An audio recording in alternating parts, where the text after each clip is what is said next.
कि मैं परमात्मा हूं, मेरे अंदर मोह नहीं है। पर ये ब्रजवासी, इनको तुमने झूठे को जाकर अगर बोल दिया ना कि श्री कृष्ण जा रहे हैं, इनके प्राण निकल जाएंगे, मुझे जाता हुआ देखना तो इनके लिए सबसे बड़ा दुर्भाग्य होगा। नारद जी ने बैठ करके भगवान से बहुत देर चर्चा की और ठाकुर जी से कहा, नाथ आपको आना पड़ेगा और कोई उपचार नहीं।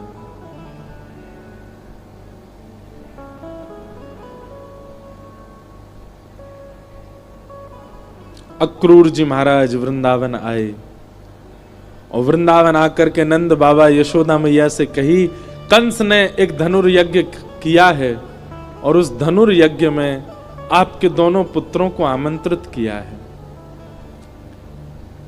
यशोदा मैया बोली, इतने राक्षस भेजे वाने हमारे लाला मारवे के काजे और अब निमंत्रण भेज रहे हो? बोले नहीं नहीं, आपको शायद कोई गलत सूचना मिली, वो राक्षस कंस ने नहीं भेजे हैं।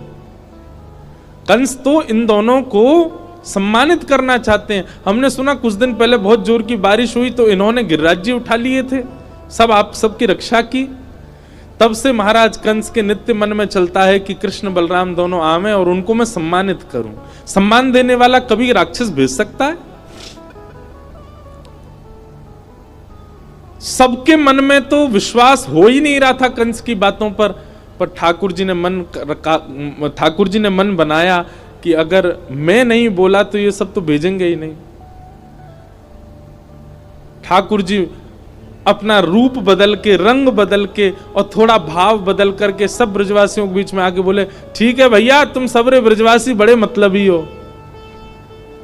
जब राक्षस आ जाए, जब कालिया नाग आ जाए, जब इंद्र वर्षा कर दे तो कन्हैया कन्हैया कहते सबरे डोरेंगे।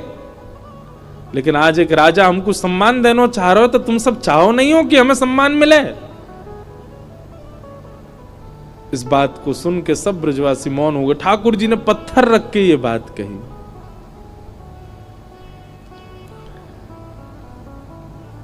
अक्रूर जी महाराज ले जाने के लिए आए हैं श्री ठाकुर जी को।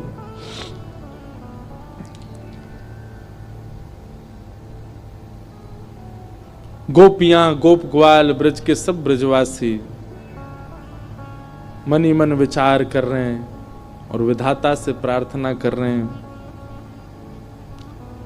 कि अहो विधाता स्तवन क्वचित् दया संयोज मैत्र्या प्रणयेन देहिना।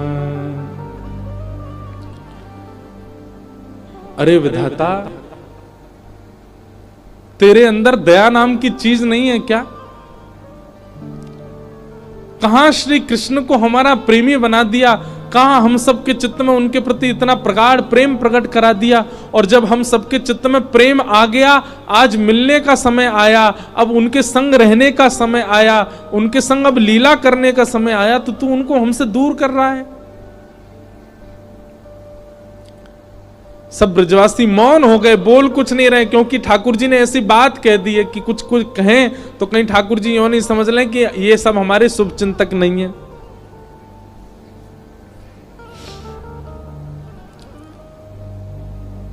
सब ब्रजवासी आज अपने घर नहीं गए, नंद भवन के द्वार पर बैठे हैं और पूरी रात सब सूर्य नारायण से प्रार्थना कर रहे हैं, हे सूर्य नारायण, आप कल उदित मत होना, क्योंकि आपके उदित होते ही लाला हमें छोड़ के चलो जाएगो। रात में यशोदा मैया श्री ठाकुर जी को अंग से लगा करके सो रही है, लिपट के सोते हैं मैया से। मैया को तो थोड़ी घबराहट हो रही है कि मेरो लाला 2 दिन के काजे मथुरा जा रहा है, पर ठाकुर जी के हृदय में तो इतनी वेदना है, इतनी वेदना है। बार बार मैया के वक्ष में अपना मुख रख देते हैं और बार बार मैया के तन की सुगंधी को ठाकुर जी भीतर लेते हैं, रोने लग जाते हैं, नेत्रों से अत्यंत आंसू गिरते हैं कि अब ये सुगंधी मुझे कभी नहीं आएगी। अब मुझको नींद कैसे आवेगी मैया से लिपटे बगैर? मैं कैसे बताऊं मैया को कि मैं छल कर रहा हूं इनके संग, अब मैं चलो जाऊंगा। मैया के एक एक अंग का स्पर्श ठाकुर जी अपनी स्मृति में ले रहे हैं।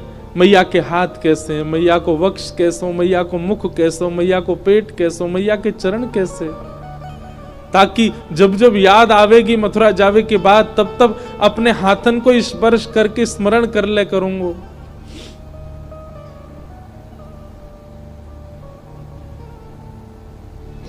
मैं एक बात अभी कह रहा था पिछली कथा में, गोपियों का विरह सबने सुना, ब्रजवासियों का विरह सबने सुना, वृंदावन का विरह सबने सुना, हमारी किशोरी जी का विरह भी सबने सुना, पर श्री कृष्ण का विरह किसी ने नहीं सुना। गोपियां वेदना में हैं, ब्रजवासी वेदना में हैं, वृंदावन वेदना में हैं, सब सखियां वेदना में हैं, श्री जी भी वेदना में हैं, पर किसी ने यह विचार क्यों नहीं किया कि कृष्ण भी तो वेदना में है। और मैं व्यास मंच पर बैठ करके कह दूं, संत जनों के सानिध्य में मेरे मुख से निकल रही है ये बात, ब्रजवासी, ब्रज गोपिकाएं, वृंदावन आदि आदि जितने भी विरह हैं, इन सब का विरह एक पडले में रख दो और श्री कृष्ण का ब्रज के प्रति विरह एक पडला में रख दो। कृष्ण का विरह भारी है, पर क्योंकि वे पुरुष हैं इसलिए उनका विरह छुपा हुआ है।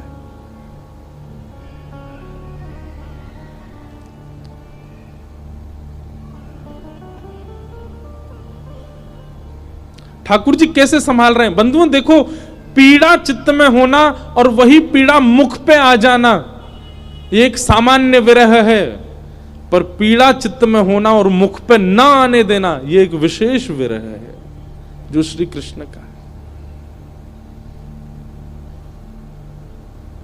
द्वारिका लीला में श्री ठाकुर जी नित्य एक ही करवट से सोते हैं। एक दिन रुक्मणी जी ने कहा कि नाथ आप करवट क्यों नहीं लेते, मैंने बहुत दिनों से देखा है आप एक ही करवट से सोते हो, आप रात में जिस तरफ मुख करके सोते सुबह भी वहीं पाते हो, कोई पीड़ा है, आप कभी सीधे नहीं होते, कभी उस तरफ मुख नहीं करते, क्यों? ठाकुर जी कहते हैं रुक्मणी, उस तरफ वृंदावन है, द्वारिका से 1500 किलोमीटर दूर है वृंदावन आज की डेट में, और जिस द्वारिका में ठाकुर जी रहते थे वो तो समुद्र में थी, और 2000 किलोमीटर मान लो। ठाकुर जी उस दिशा में चलते नहीं है, उस दिशा की ओर खड़े नहीं होते ज्यादा देर तक जिस दिशा में वृंदावन है। कितना विरह, कितनी याद आती है ठाकुर जी को वृंदावन की। द्वारिका में उन सब दिशाओं में पर्दे पड़े हैं जिन दिशा में वृंदावन है। ठाकुर जी नहीं जाते,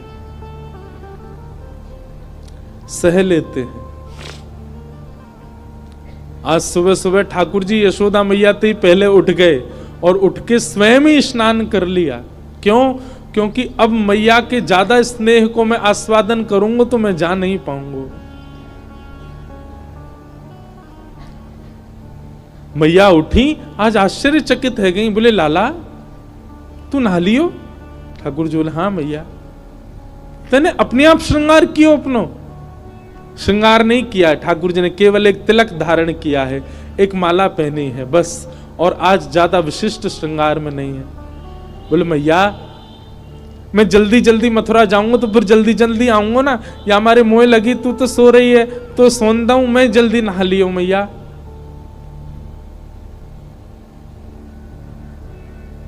यशोदा मैया थोड़ी सी विचलित तो हुई आज तक ऐसा नहीं हुआ था। ठाकुर जी ने मन में विचार किया, अक्रूर जी से जाके कहा अभी ब्रह्म मुहूर्त है, सुबह की बेला है, सब ब्रजवासी अभी सो रहे होंगे, मैया यशोदा नंद बाबा उठ जाएं, केवल इनको प्रणाम करके हम चलें मथुरा की ओर। अक्रूर जी महाराज बोले जी भगवान। जैसे ही जाकर के द्वार खोला ठाकुर जी ने असंख्य गोपियां, असंख्य ग्वाल, सब ब्रजवासी, गैया सब खड़े हैं वहीं पर। और द्वार खुलते ही किसी के मुख से स्वर नहीं निकल रहा, पर नेत्रों से आंसू गिर रहे हैं। ठाकुर जी कह रहे हैं, अरे तुम सबरे सोए ना, तुम सब गए ना? अरे भैया इतना उदास काय को है रहे हो, इतना रुदन काय को कर रहे हो? मैं आ जाऊंगा ना, परसों आ जाऊंगा ना मैं। 2 दिना की तो बात है, ऐसे निकल जाएंगे 2 दिना तो।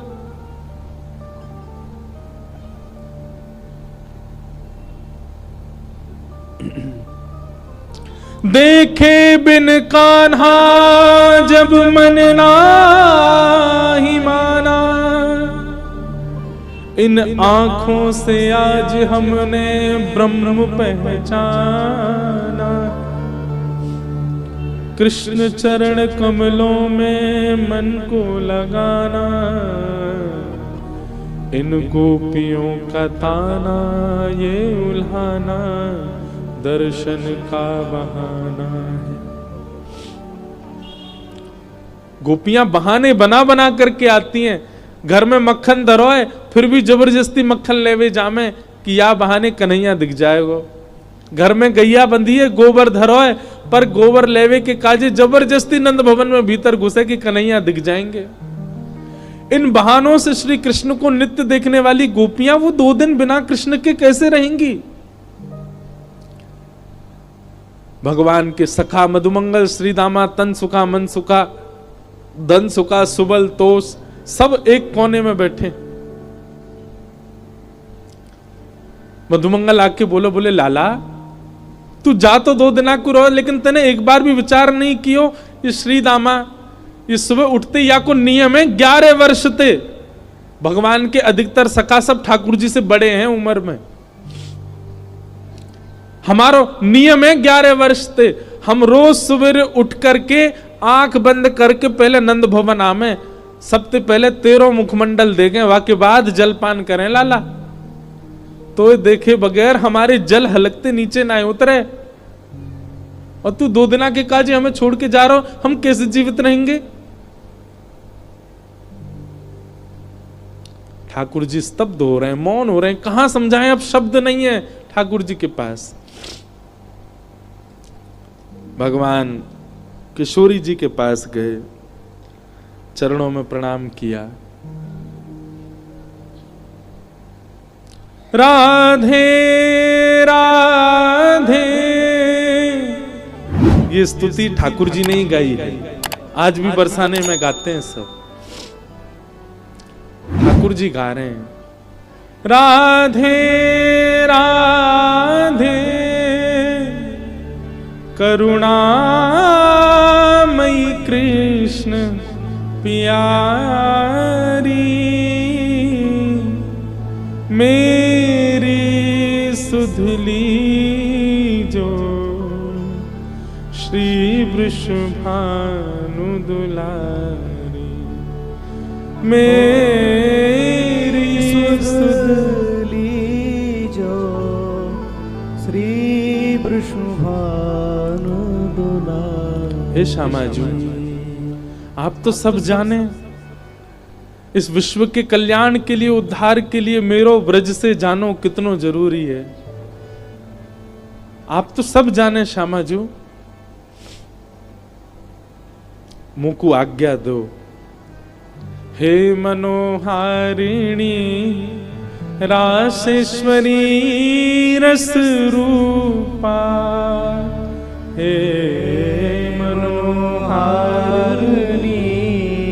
रासेश्वरी रस रूपा, ब्रज विलासिनी ब्रज भामिनी ब्रज की भूपा, ओ ब्रज विलासिनी ब्रज वासन ब्रज की भूपा, ललितादिक सहचरी सर्वज्ञ स्वरूप कृपा ललितादिक सहचरी सर्वज्ञ स्वरूपा मेरी सुधली जो श्री वृषभानु दुलारी। ओ मेरी सुधली जो श्री वृषभानु दुलारी। हे श्यामाजू, बस आगे की यात्रा में आप मुंह पे दृष्टि रखी हो। ठाकुर जी बिना नेत्र मिलाए चर्चा कर रहे हैं। किशोरी जी कह रही हैं, श्याम सुंदर या को उत्तर मुंह कहां देना चाहिए, आप ही बता के जाओ। ठाकुर जी बोले क्यों? बोले प्रेमी यदि जा रहे हो है तो दूसरों प्रेमी वाकु रोके नहीं, तो फिर प्रेम काय बात को? प्रेमी जा रहा है तो प्रेमी तो वाकु रोकेगो। लेकिन आप शुभ कार्य के लिए जा रहे हो, मानव कल्याण के लिए जा रहे हो, और शुभ कार्य में यदि कोई जा रहा हो तो उसको टोकना नहीं चाहिए। आप जा रहे हैं विश्व के कल्याण के लिए, मैं आपको रोकूं कैसे, मैं टोकूं कैसे? और मेरो प्रेमी जा रहा है और मैं रोकूं नहीं तो प्रेम कैसा? मुझे कहा करना चाहिए श्याम सुंदर, आप बता के जाओ। आपको आज्ञा दे दूं तो फिर मैं प्रेमी कैसी, जो अपने प्रेमी को दूर जावे की आज्ञा दे रही हूं? मैं टोक दूं, रोक दूं तो शुभ कार्य में टोक लग जाएगी। और मैं कछु ना कहूं तो प्रेमी जा रहा और मैं कछु ना कहूं तो फिर प्रेम कैसा? मैं कहां कहूं, मुझे कहां उत्तर देना चाहिए? हे श्याम सुंदर बता के जाओ। ठाकुर जी कुछ नहीं बोले, बस चरणों की ओर देखते रहे किशोरी जी की, और रथ में विराजमान हो गए। निर्वाक हैं, निरुत्तर हैं, निरशब्द हैं।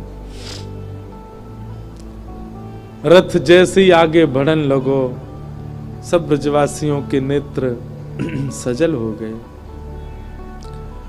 नेक दूर गयो। यहां अक्रूर जी ने इतनी देर में यशोदा मैया को सब सच बता दिया था। मैया, जे तुम्हारो लाला ना है, जे देवकी को लाला है। कंस से रक्षा के लिए 11 वर्ष पूर्व वसुदेव जी इस बालक को लेकर के आपके पास आ गए थे, और आपकी बालिका ले जाकर के कंस को दी थी, जो कि अष्टभुजी देवी बन गई थी। अब जे लाला अपनी जन्मदात्री मैया के पास जा रहा हो, मैया है सके कि अब लौट के नहीं आवे। आप कृपा करो। अक्रूर जी को नहीं बताना चाहिए था यशोदा मैया को, पर उन्होंने बता दिया। मैया को तो रक्त ठंडो पड़ गयो, पैर के नीचे से जमीन खिसक गई।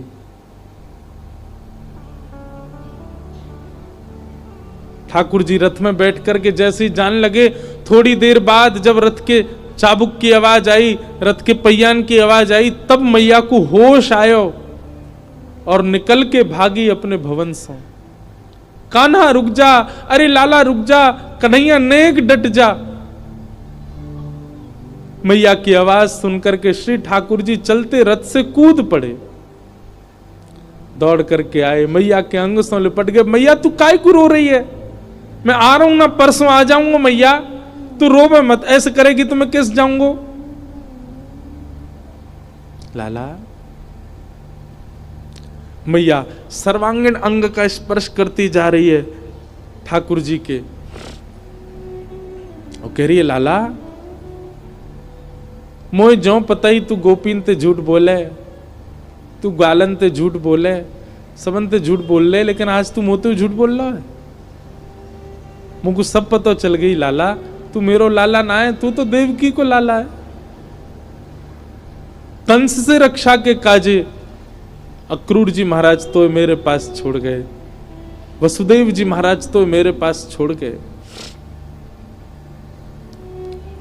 11 वर्ष 56 दिना तक मैंने तेरो पालन पोषण कियो, मक्खन खावे के काजे तो को छड़ी दिखाई, उखल में बांध दियो, कभी तेरे पीछे छड़ी लेकर के भागी, कभी तेरो कान मरोड़ दियो, कभी तेरो हाथ जोड़ते पकड़ लियो लाला, ऐसो कोमल सो मेरो लाला, आज मुझको ग्लानी है रही, मैंने क्यों कियो ये सब।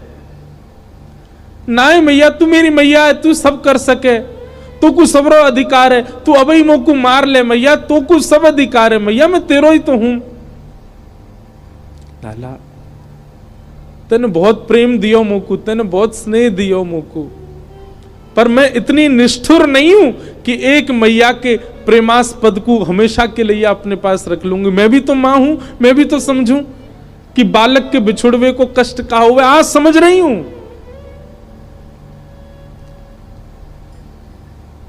मैंने तो फिर भी तेरो संपूर्ण बालपन देखो, पर जाने तो जन्म दियो वा देवकी मैया ने तो पूरा जीवन कारागृह में निकाल दियो। और आज भी अगर मैं तो को रोक लूंगी लाला, तो मैं देवकी के संग बहुत बड़ा अत्याचार करूंगी। वैसे तो में मेरे प्राण बसे, है सके कि तू यहां तक गयो और शायद है सके कि मैं जीवित हूं ना बचूं लाला, लेकिन अब समय देवकी को प्रसन्न करवे को है। तू जा, मुझको एक वचन देके जा लाला, तू देवकी को नहीं बताइयो मैंने तेरो हाथ पकड़ो, कान मरोड़े, तो को उखलते बांधो, और दूसरो वचन देके जा लाला। कहा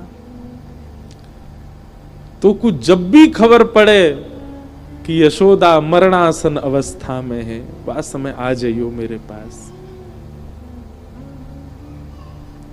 तो को निहार लूंगी, तो को देख लूंगी लाला, तो चैन से प्राण चले जाएंगे मेरे।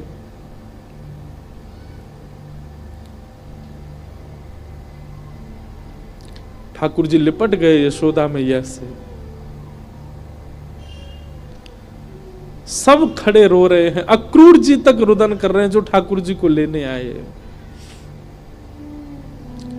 ठाकुर जी बोले मैया तू ब्रजवासी ने मत बताइयो ये बात, ये सब प्राण त्याग देंगे अपने, इन्हें तू यहीं रहने दियो कि मैं परसों आ जाऊंगा।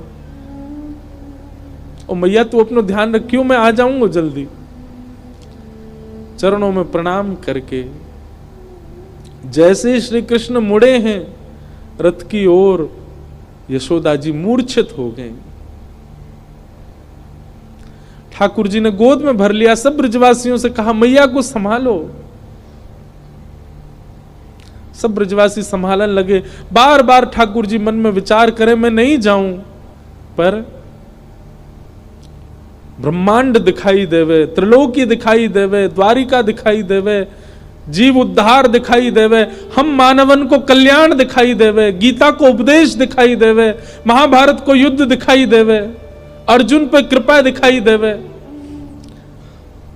इन सब के आगे ब्रज का प्रेम तोलने का विषय नहीं है, पर अगर ये प्रेम को त्याग नहीं कियो तो वो सब नहीं है पाएगा। कलयुग में सब लोग प्रेम जानने वाले समझने वाले नहीं हैं, सब स्वार्थ से मेरी भक्ति करेंगे। ऐसे स्वार्थियों के लिए भी मुझे कुछ ज्ञान तो देना पड़ेगा।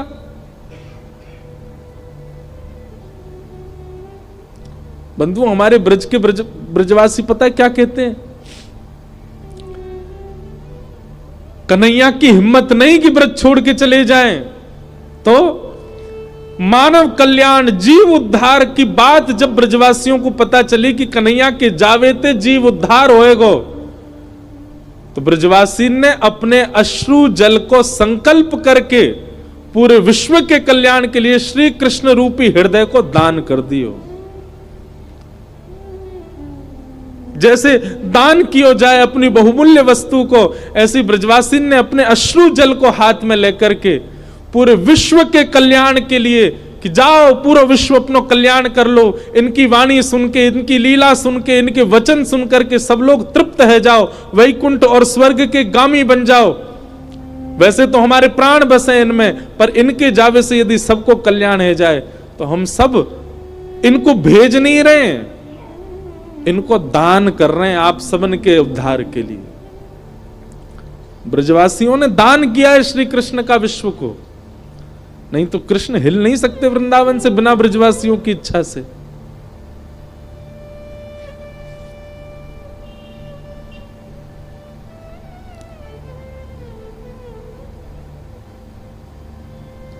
सब देख रहे हैं रथ की ओर।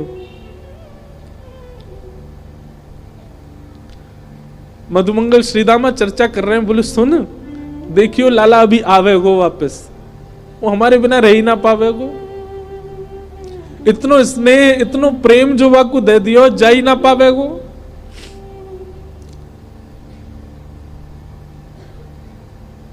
मधुमंगल बोलो श्रीदामा पर ये जा रो है, ये आना रो लौट के। आज हमें लाला पे संशय ना है रो, हमें अपने प्रेम पे संशय है रो कि क्यों ना आ रो जी लौट के।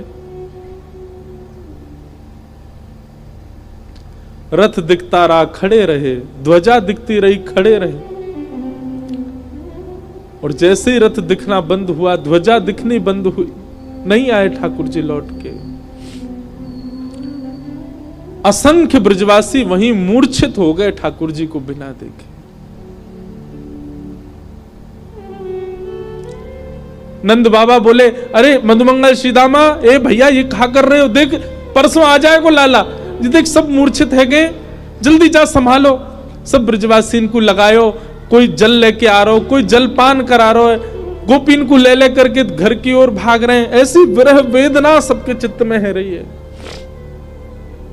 अरे केवल मानवों की बात नहीं है, गौशाला में बंदी 9 लाख से अधिक गैया, वो उनके बछड़ा भी दूध नहीं पी रहे हैं आज, उनकी बछिया भी आज दूध नहीं पी रही है। सब केवल अपने कान उठा के श्री कृष्ण को खोज रहे हैं। बंधुओं एक बात कहूं आपसे, लिख लीजिएगा, बद्रीनाथ आपको मुक्ति दे सकता है, जगन्नाथ आपको महाप्रसाद देंगे, द्वारिका आपको सुख देगा, रामेश्वरम आपको पुण्य देगा, वृंदावन केवल विरह दे सकता है। केवल विरह है वृंदावन के पास, केवल प्रेम है वृंदावन के पास। पुण्य की कामना से वृंदावन मत जाओ, वैकुंठ की प्राप्ति की कामना से वृंदावन मत जाओ। वृंदावन केवल विरह समेटे हुए है अपने अंदर।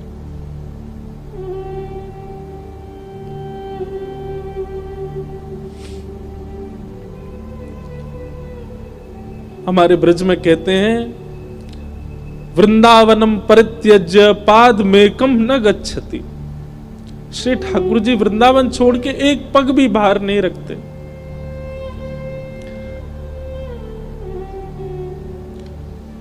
तन गया है ठाकुर जी का द्वारिका मथुरा, आत्मा तो आज भी वृंदावन में ही है, प्राण तो अभी भी वृंदावन में ही है श्री ठाकुर जी के। वो कभी नहीं जा सकते वृंदावन छोड़ करके। क्यों ब्रजवासियों के प्राण नहीं निकल गए कृष्ण विरह में? क्योंकि अब स्थूल रूप से भले ही कृष्ण नहीं दिख रहे हैं, सबके अंतस्थ में श्री कृष्ण बैठ गए हैं।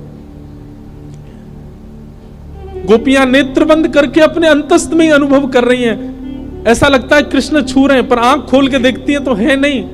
ये अनुभव ब्रजवासियों को जीवित रखता है। प्रत्यक्ष में वो स्थिति नहीं है।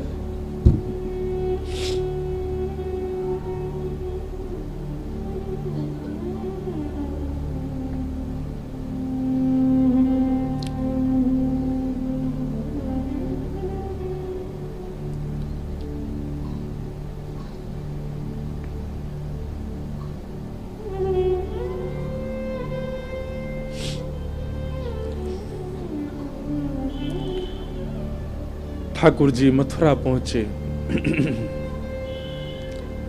मथुरा आकर के श्री ठाकुर जी ने कुबला पीड़ हाथी का वध किया। अब ठाकुर जी की लीला में आपको ऐश्वर्य ज्यादा दिखेगा, क्योंकि प्रेमी श्री कृष्ण तो वृंदावन ही रह गए। ऐसा भी कहूं कि ठाकुर जी का स्वभाव वृंदावन में रह गया, अब प्रभाव आगे आ रहा है। वो चंचलता, वो मधुरता, वो प्रियता, अब सब ठाकुर जी ने उसको गौड़ कर लिया। अब ठाकुर जी परब्रह्म की भांति लीला कर रहे हैं। मानो अपने परब्रह्मत्व पर ही ठाकुर जी को क्रोध आ रहा है कि मैं क्यों हूं जिसके कारण मुझे ब्रज छोड़ना पड़ा। कुबल्या पीड़ हाथी का वध कर दिया, जितने मल्ल थे कंस के रणभूमि में सबको मार दिया ठाकुर जी ने। और 50 सिड्डी ऊपर बैठे हुए कंस को देखा, एक छलांग मार करके ठाकुर जी उसके पास पहुंच गए, दोनों भुजाओं में कंस को उठा करके पृथ्वी पर पटक दिया, गिरते ही कंस के प्राण निकल गए। भगवान तुरंत कारागृह की ओर दौड़े। बंधु एक बात कहूं, ठाकुर जी का एक खेल है, विरह और संयोग, संयोग और वियोग। जिस किसी को भी संयोग का अनुभव हो रहा है, तैयार रहना, वियोग आएगा जीवन में, क्योंकि ये खेल है श्री कृष्ण का। वो ऐसे ही करते हैं, जिसको संयोग देते हैं उसको वियोग देते ही हैं। और जो कोई भी रुदन कर रहा है, जिसके भी चित्त में वियोग, जिसके भी जीवन में वियोग है, परेशान मत होना, एक दिन संयोग होगा। 11 वर्ष 56 दिन पहले छोटी से एक दिना के ठाकुर जी मैया को छोड़ के चले गए, उनको वियोग दे दिया। कहां तो इतना बड़ा संयोग दिया कि उनके गर्भ से प्रकट हुए, और गर्भ से प्रकट होते इतना बड़ा वियोग दे दिया कि मैया रोती विलखती छोड़ गए। 11 वर्ष 56 दिन तक मैं किसका पक्ष लूं, यशोदा जी का या देवकी का? देवकी मैया रोज कारागृह में खिड़की पे खड़ी हो जाती है, ऊपर साधन नहीं है तो जबरदस्ती घड़े पे घड़ा रख के या कोई ऐसी व्यवस्था करके खिड़की के ऊपर खड़ी हो जाती है, और वहां से वृंदावन से आने वाले लोगों को बुलाती है। बोले सुनो, कहां ते आ रहे हो? बोले हम तो वृंदावन ते आ रहे हैं। अच्छा, तुमने वृंदावन में कुछ देखो? अरे बड़ी सुंदर लता गुल्म, यमुना जी, ऐसी रेणु, ऐसी गैया, ऐसे गोप ग्वाल। देवकी मैया बोले सबसे सुंदर कहा है वृंदावन में? मैया सबसे सुंदर तो यशोदा को लाला है। अरे मैया कैसो चले, कैसी बात बनावे, कैसे नैन मटकावे, वाके अंदर तो ऐसी सुगंधी आवे। अरे हम तो सांची पूछो, हम तो भैया देखवे जामे। द्वार वहीं खिड़की पे खड़ी खड़ी देवकी रुदन करती है, मैं कब देखूंगी अपने लाला को? काश इन्होंने यशोदा की लाला की जगह एक बार कह दिया हो तो देवकी को लाला। उनका विरह कम नहीं है। 11 वर्ष 56 दिन कहां ब्रजमंडल में इतना आनंद, इतना सुख, इतने उत्साह। कई लोग मुझे बोलते हैं ठाकुर जी क्यों, कितना बुरा किया ठाकुर जी ने ब्रजवासियों के साथ। ठाकुर जी को देवकी का विरह दिखाई दे रहा है। जहां लाखों नर नारी आनंद कर रहे थे, वहीं एक कारागृह में बैठकर के सिसक सिसक के रो रही है देवकी। पता चला जब देवकी को कि मेरे लाला ने गिरिराज जी उठाए हैं, 7 दिन तक अन्न जल नहीं पाया, केवल जल पी करके व्रत कर रही है कि मेरे लाला स्वस्थ रहे, मेरे लाला को कोई पीड़ा नहीं हो। जैसी पता चलती कोई राक्षस वृंदावन चलो गयो है, देवकी मैया उसी समय तप में बैठ जाती। हे विधाता, आप जैसे कहेंगे वैसे जीवन जीऊंगी, पूरी युवावस्था मैंने जेल में निकाल दी, बस मेरे लाला को स्वस्थ रखी हूं, प्रसन्न रखी। आज 11 वर्ष 56 दिन बाद उस कारागृह में चंदन की सुगंधी आ रही है। उस कारागृह की ओर एक प्रकाश आ रहा है। जैसे देवकी मैया ने कारागृह के द्वार से झांक करके देखा, श्याम वर्ण है, मधुर कटाक्ष नेत्र हैं, अद्भुत अधरामृत है, घुंघराले केश हैं, सुंदर पटका डाले हैं श्री ठाकुर जी। त्रिभंग ललित श्याम सुंदर, टेढ़ी सी चाल चलते हुए आ रहे हैं मैया की ओर। जैसे ही मैया ने देखा, देखते ही मैया तो न्योछावर हो गई लाला पे। मेरो कन्हैया आ गयो, मेरो लाला आ गयो। जेल के भीतर ही नृत्य करने लगी। ठाकुर जी दौड़े मैया के पास, ताला खोल के भीतर प्रवेश किया। मैया ने अपने अंक में भर लिया। 2 बार मूर्छित हो गई देवकी ठाकुर जी को अंक में भर के। ठाकुर जी ने बहुत स्नेह किया। मैया ने लाला को हाथ पकड़ लिया और पकड़ करके बोली, लाला अब तू नहीं जाएगो मुझे छोड़ के, कहीं नहीं जाएगो, कभी नहीं जाएगो, वचन दे मुझको, नहीं तो प्राण त्याग दूंगी। ठाकुर जी के चित्त में यशोदा का भी स्मरण होता है। तेरी